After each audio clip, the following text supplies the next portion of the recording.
Chaye Sarah, la vie de Sarah. Un titre paradoxal puisque cette paracha commence par sa mort. Sarah s'éteint à Hebron, Abraham lui achète une grotte, la grotte de Marpella, pour l'y enterrer. Puis il envoie son serviteur Eliezer trouver une épouse pour leur fils Isaac, et c'est Rivka qui apparaît au puits. Enfin, Abraham, veuf, se remarie, a d'autres enfants et finit sa vie dans la paix. Voilà les grandes lignes de cette paracha.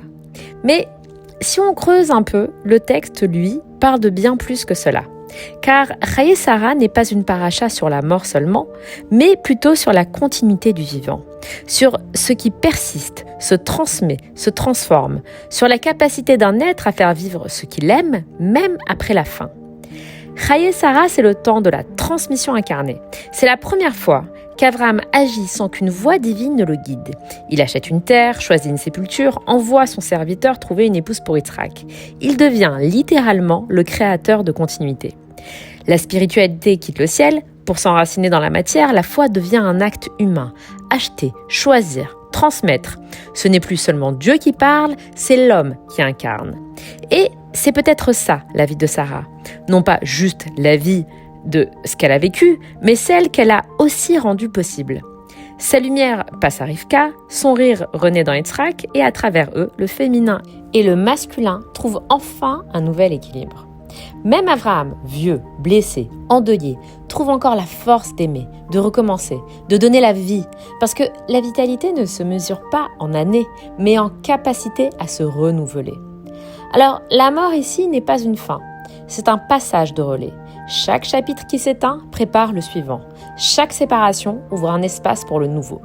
Chaye Sarah, c'est l'histoire d'un monde qui apprend à durer, non pas en refusant la mort, mais en transformant la perte en fondation.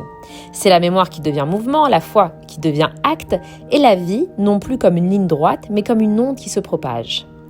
Et toi qui m'écoutes, comment cette onde traverse-t-elle ta vie ? Peut-être qu'elle t'invite à ne pas figer ce qui change, à laisser partir ce qui a vécu son rôle, qu'il s'agisse d'une relation, d'un projet, d'une image de toi. Peut-être qu'elle t'appelle à réactiver la foi du concret, faire un pas, signer un acte, créer du réel. Abraham n'a pas prié, il a acheté un champ, il a ancré le spirituel dans la matière.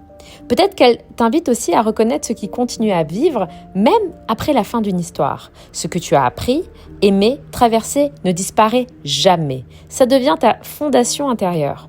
Et enfin, peut-être qu'elle te rappelle que la vie n'est jamais figée dans une époque ou un âge, qu'on peut se réinventer à 99 ans, qu'on peut encore aimer, transmettre, recommencer, parce que Chaye Sarah ne parle pas seulement d'une femme disparue, mais d'une vitalité qui traverse les siècles.